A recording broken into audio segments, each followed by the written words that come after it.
नमस्कार बच्चों। अभी तक के जो वीडियो हम लोग देख रहे थे जिसपे चर्चा हो रही थी हमारी, वो पद्य साहित्य का इतिहास था। नई कविता के साथ हमारा पद्य साहित्य का इतिहास समाप्त हुआ और आज हम हिंदी गद्य साहित्य के इतिहास पर आपसे चर्चा करेंगे। तो इसमें सबसे पहले हम उसके प्रारंभ में जाएंगे कि हिंदी गद्य का उद्भव एवं विकास। हिंदी गद्य साहित्य के इतिहास में सबसे पहले हम ये देखेंगे कि हिंदी गद्य का उद्भव कब हुआ और किन किन पड़ावों से होता हुआ उसका विकास हुआ। तो बच्चों, हिंदी गद्य का उद्भव हम समझें उसके पहले हमें और कई बातें समझनी हैं। हिंदी गद्य क्या है? कुछ ऐसी चीजें होती हैं जिन्हें हम सुनते और प्रयोग तो रोज करते हैं, बातचीत में गद्य की बात हम रोज करते हैं, लेकिन अगर पूछा जाए, परिभाषित करना हो तो कठिनाई होती है कि हम किसे कहें, गद्य क्या है। तो हमने कुछ आपके लिए तैयार करके रखा है पहले से ही, क्योंकि लिखते समय आपसे बात नहीं हो पाती है ठीक से, और दूसरी चीज है कि लिखने में हमारा समय जो जाता है उतने में वीडियो बनाने में थोड़ा अवरोध होता है, इसलिए पहले से हमने लिख लिया है। तो सबसे पहले हम विचार करेंगे कि गद्य है क्या। अभी तक तो आप पद्य पढ़ रहे थे, लेकिन अब गद्य को देखा जाए तो हमारे दैनिक जीवन में प्रयुक्त होने वाली सामान्य बोल चाल की भाषा गद्य कहलाती है। मतलब समझ गए होंगे कि हम अपने जीवन में व्यवहारिक रूप से जो आपसे बात करते हैं, हम किसी से बातचीत करते हैं, जो कुछ हम बोलते हैं, वह गद्य कहलाता है। इसकी विशेषता यह भी होती है गद्य के बारे में, हम कह सकते हैं कि ये विचारात्मक होता है, वाक्यबद्ध होता है, यह व्याकरण के नियमों से अनुशासित रहता है। लेकिन कई बार ऐसा होता है कि व्यवहारिक जीवन में जब हम बातचीत करते हैं तो अनेक जगह पर व्याकरण के नियमों की अवहेलना भी होती रहती है। लेकिन लिखित रूप के अगर गद्य की बात की जाए तो वहां हम देखते हैं कि वो व्याकरण के नियमों से अनुशासित रहता है।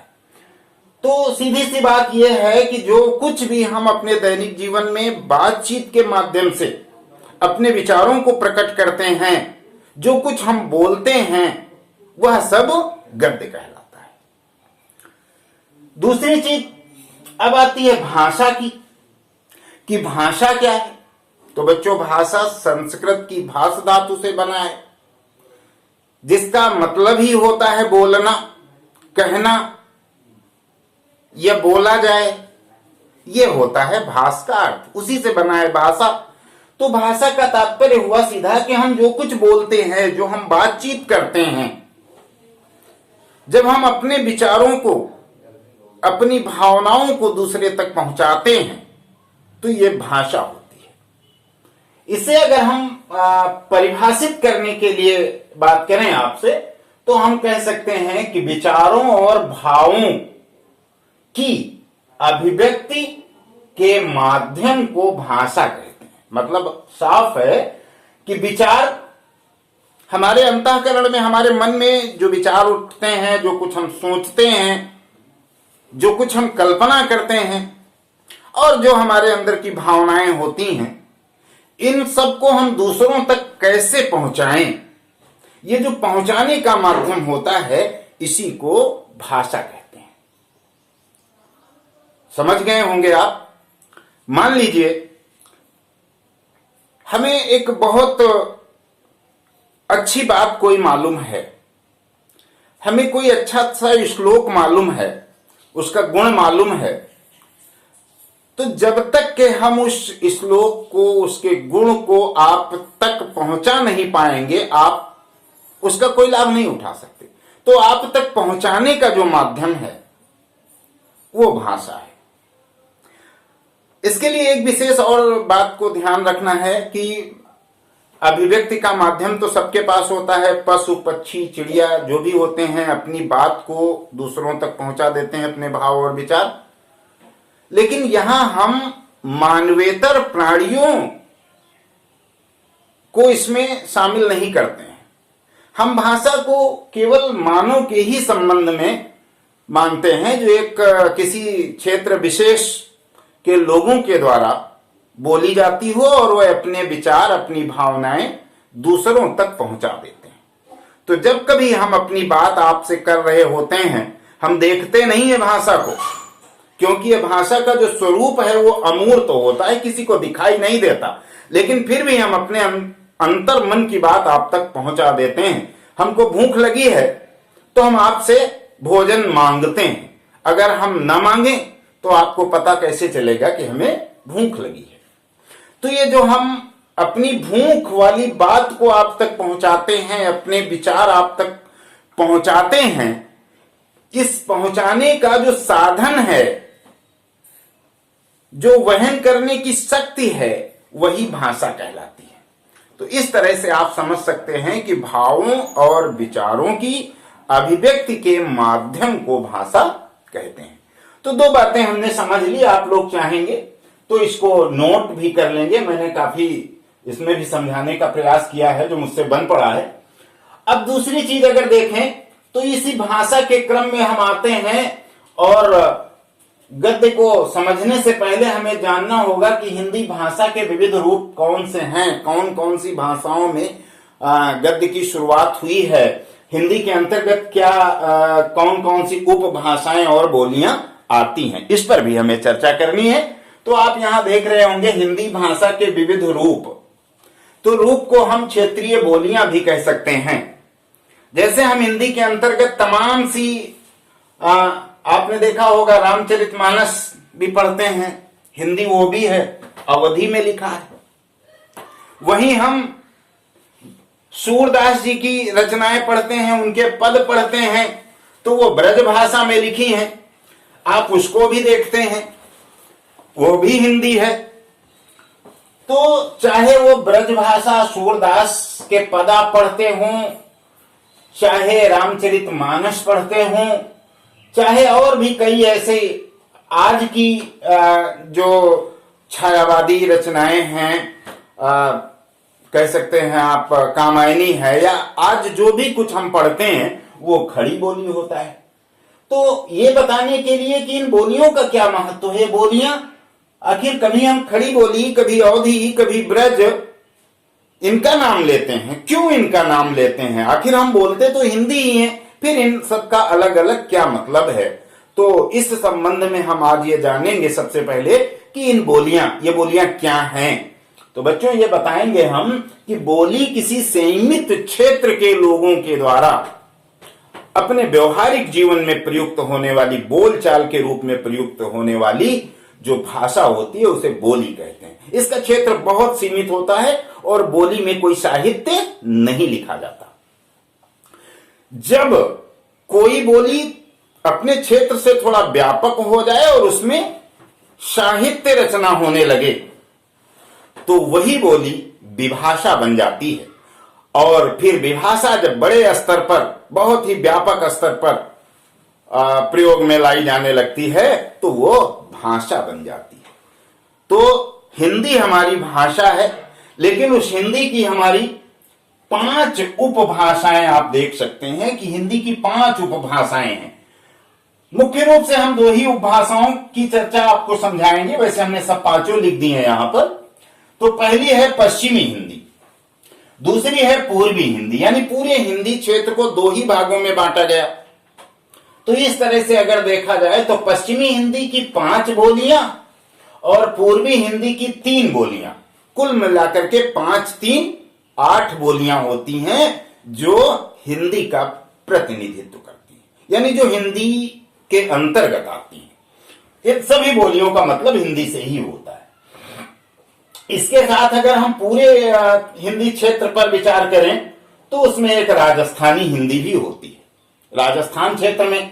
और उस राजस्थान में बोली जाने वाली हिंदी को कुल मिलाकर के 4 भागों में विभाजित किया गया है। पूरब, पश्चिम, उत्तर, दक्षिण, इन चारों भागों के क्षेत्रीय नाम दे दिए गए हैं बोली में।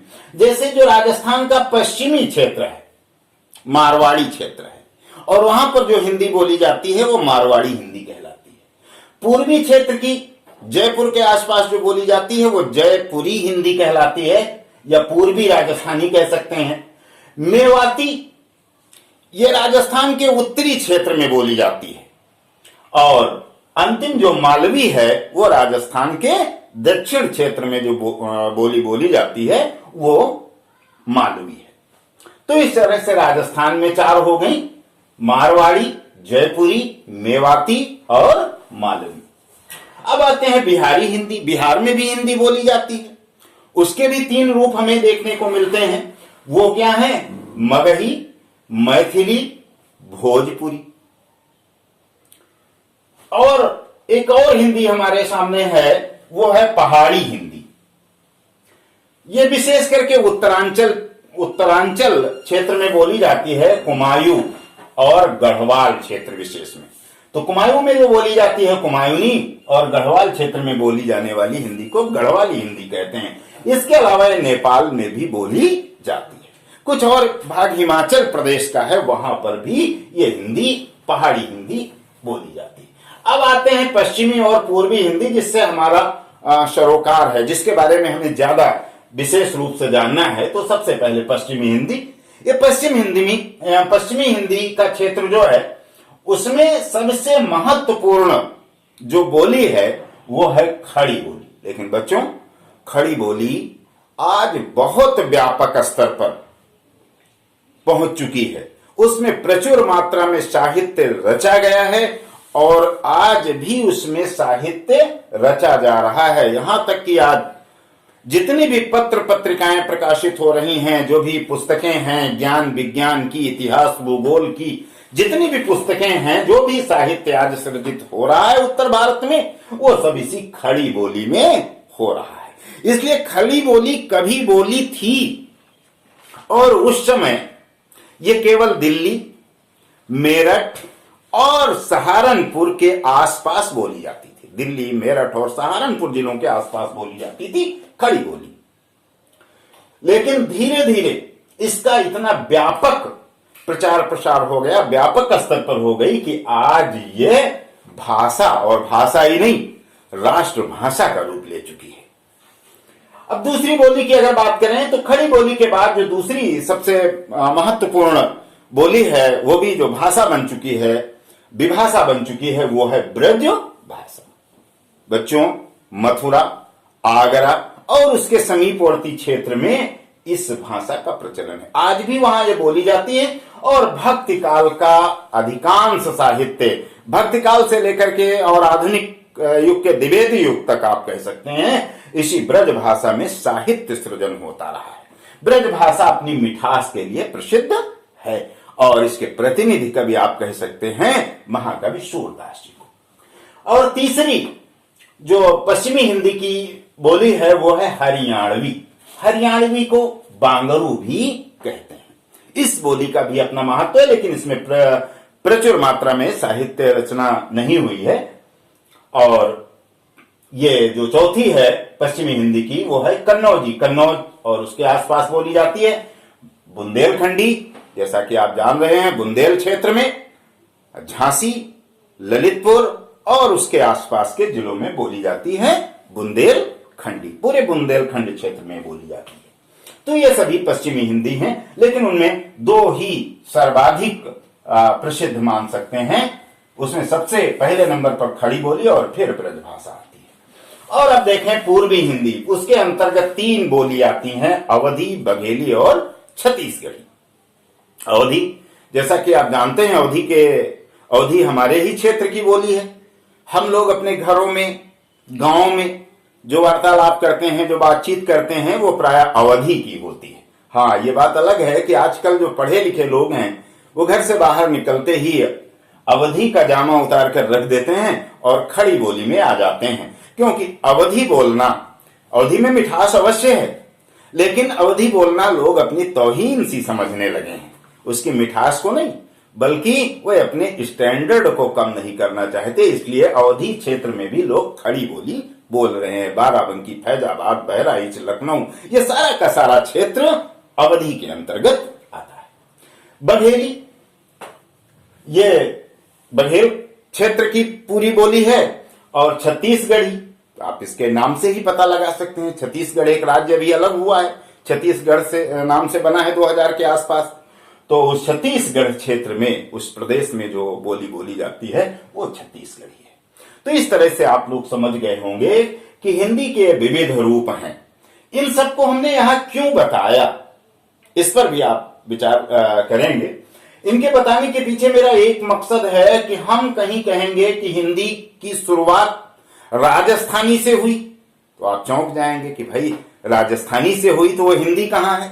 हम कहेंगे हिंदी की शुरुआत ब्रजभाषा से हुई तो भी आप चौंकेंगे। हम कहेंगे हिंदी की शुरुआत मैथिली भाषा से हुई तो आपको चौंकना नहीं है। जहां हम खड़ी बोली, ब्रजभाषा, राजस्थानी, मैथिली, बुंदेलखंडी यानी किसी भी बोली का नाम लेते हैं तो आपको एक ही आशय लगाना है कि ये हिंदी है। इसलिए मुझे हिंदी की इन सभी बोलियों पर आपसे चर्चा करनी पड़ी। इसके बाद हम अब बताएंगे कि हिंदी भाषा का उद्भव कब से होता है, किस रूप में। इधर अब हम आते हैं कि हमारी हिंदी जो वर्तमान है खड़ी बोली, वहां तक पहुंचने के लिए कितनी विकास यात्राएं, कितने पड़ाव, हमें इस विकास यात्रा में कितने पड़ाव पड़े हैं। कहने का तात्पर्य है कि खड़ी बोली हिंदी गद्य का जो वर्तमान स्वरूप आज हमारे सामने है, वहां तक पहुंचते पहुंचते कितने पड़ाव हमें पड़े हैं गद्य के। इस पड़ावों में अगर हम ध्यान दें तो अभी हमने कई बोलियां जो वहां बताई थी उसमें से देखिए यहां 4-5 का नाम हमने लिया है। इनसे हम जानकारी प्राप्त करेंगे कि अगर सबसे पहले हम देखें तो 10वीं शताब्दी के आसपास यानी 10वीं शताब्दी के अंतिम चरण में आप कह सकते हैं हमें एक रचना मिलती है राउल वेल। ये चंपू लिखा हुआ है। चंपू का तात्पर्य होता है बच्चों गद्य और पद्य मिश्रित रचना जो होती है उसे चंपू कहते हैं। किंतु यह रचना शिलांकित रचना है। शिलांकित का मतलब है, आप कहीं नोट कर लेंगे, पत्थर पर लिखी गई है। ये पुस्तकाकार नहीं है, ये किसी पत्थरों पर लिखी गई है, राउल वेल। और इसको लिखने वाले जो कवि हैं वो रोड़ा है। रोड़ा नामक कवि के द्वारा यह रचना तैयार की गई थी, या लिखी गई थी राजस्थानी हिंदी में। तो सबसे पहले गद्य का अगर हम स्रोत ढूंढते हैं तो यहां से हमें मिलता है, जो 10वीं शताब्दी के अंतिम चरण, अंतिम दशक के आसपास मिलते हैं। और उस समय का थोड़ा बहुत फुटकर गद्य जो लिखा गया उसमें पट्टे थे, पट्टे, परवाने, दान पत्र, टिप्पणी और अनुवाद आदि ये गद्य में लिखा जाता था। और ज्यादा कोई पुस्तकाकार रूप हमें नहीं मिलता है। इसके अलावा कुछ पुस्तकें भी मिलती हैं, जैसे हैं आराधना, अतिचार, बाल शिक्षा, इस तरह की कुछ रचनाएं भी राजस्थानी में हुई हैं, लेकिन वो आपसे ज्यादा संबंध नहीं रखती हैं। इसलिए मैं विशेष करके यही बताना चाहता हूं। यहां दिखाने का तात्पर्य है कि राजस्थानी सबसे पहले आई। राजस्थानी गद्य में सबसे पहले लेख मिला है हमें, ठीक है, वो राउल वेल के रूप में, भले ही वो शिलांकित हो, पत्थर पर लिखा हो। इसके अलावा पट्टे, परवाने, दान पत्र, टिप्पणियां, टीकाएं और क्या कह सकते हैं अनुवाद लिखा गया। दूसरे हमें एक कवि ऐसे मिलते हैं ज्योतिरीश्वर ठाकुर, जो मैथिली के कवि हैं। हमने अभी मगही, मैथिली, भोजपुरी का नाम लिया था। मगही, मैथिली, भोजपुरी ये तीनों बिहारी हिंदी हैं। तो उसी में से ये ज्योतिरीश्वर ठाकुर नाम के लेखक थे जिन्होंने मैथिली हिंदी में वर्ण रत्नाकर नाम की पुस्तक लिखी थी। और ये वर्ण रत्नाकर उस समय का एक व्याकरण ग्रंथ है, ये भी ध्यान रखना है। पूछा जा सकता है आपसे वर्ण रत्नाकर के रचयिता का नाम बताइए, या ज्योतिरीश्वर ठाकुर के द्वारा रची गई पुस्तक कौन सी है। और इसके बाद तत्सम शब्दावली से युक्त है, जिसमें हिंदी खड़ी बोली के भी शब्द थे, तत्सम शब्दावली थी। अभी खड़ी बोली का जन्म तो नहीं हुआ था, लेकिन यह सब मिश्रित थी। इस तरह की रचना एक प्राप्त होती है उसी समय दामोदर शर्मा द्वारा लिखी गई थी उक्त व्यक्ति प्रकरण नाम की रचना उस समय प्राप्त होती है। इनका केवल उल्लेख मात्र यहां कर देना आवश्यक है, बहुत ज्यादा ये नहीं पूछी जाएंगी, लेकिन राहुल वेल है, वर्ण रत्नाकर है, आपसे पूछी जा सकती है। उक्त व्यक्ति प्रकरण है, पूछी जा सकती है कि किसकी रचना है। इसके बाद शुरुआत होती है 1343 यानी भक्ति काल का जैसे आगमन होता है। भक्ति काल पद्य साहित्य में जब भक्ति काल लिखा जा रहा था उसी समय गद्य में ब्रज भाषा में गद्य भी लिखा जा रहा था।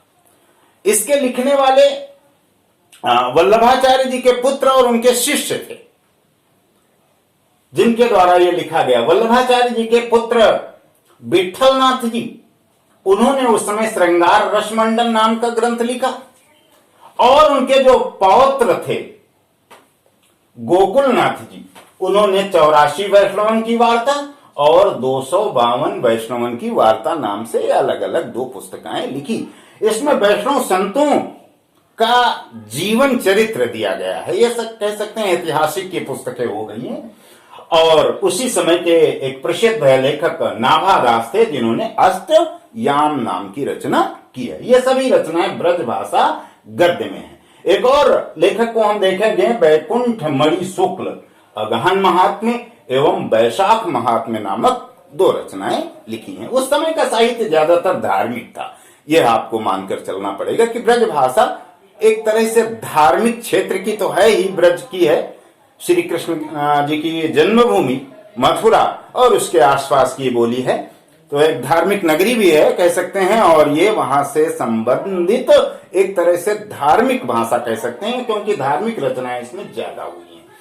और माधव विलास एक रचना उसी समय की मिलती है लल्लू लाल के द्वारा। ये लल्लू लाल आपको आगे भी मिलेंगे खड़ी बोली में। ये अंतिम चरण में था ब्रज भाषा उस समय गद्य का कह सकते हैं। और उसके बाद जाकर के हमारी वर्तमान हिंदी जो खड़ी बोली है उसका जन्म होता है। और इसकी जो सबसे पहली खड़ी बोली की रचना मिलती है उसका नाम हम कह सकते हैं चंद छंद वर्णन की महिमा कह क्या सकते हैं। कक्षा 9 से बच्चे इसको पढ़ ही रहे हैं। और इसके लेखक हैं कवि गंग। इनके बारे में भी सुना होगा कि ये अकबर के दरबारी कवि थे, उनके 9 रत्नों में से एक थे कवि गंग। उन्होंने चंद छंद वर्णन की महिमा नामक जो रचना लिखी थी उसे खड़ी बोली हिंदी की प्रथम रचना मानी जाती है। और इधर कुछ वर्षों से एक और रचना देखने को मिलती है गोरा बादल की कथा। ये जटमल द्वारा लिखी गई है। आजकल अधिकांश लोग इसे गोरा बादल की कथा की गई है हिंदी खड़ी बोली की प्रथम रचना इसे मानते हैं। कहने का तात्पर्य है कि दोनों रचनाएं हम दे दिए हैं। अगर खड़ी बोली गद्य की प्रथम रचना पूछी जाए तो दोनों में से आप किसी का नाम दे सकते हैं। हाँ, ध्यान ये रखना है कि अगर वैकल्पिक प्रश्न है उसमें दोनों उत्तर नहीं होंगे, एक ही उत्तर होगा, चाहे चंद छंद वर्णन की महिमा हो चाहे गोरा बादल की कथा हो, तो उसमें से आप देख सकते हैं ये किसकी। इसके बाद हम आगे खड़ी बोली गद्य के विकास के इतिहास को कालों में विभाजित करके पढ़ेंगे। तब तक के लिए धन्यवाद।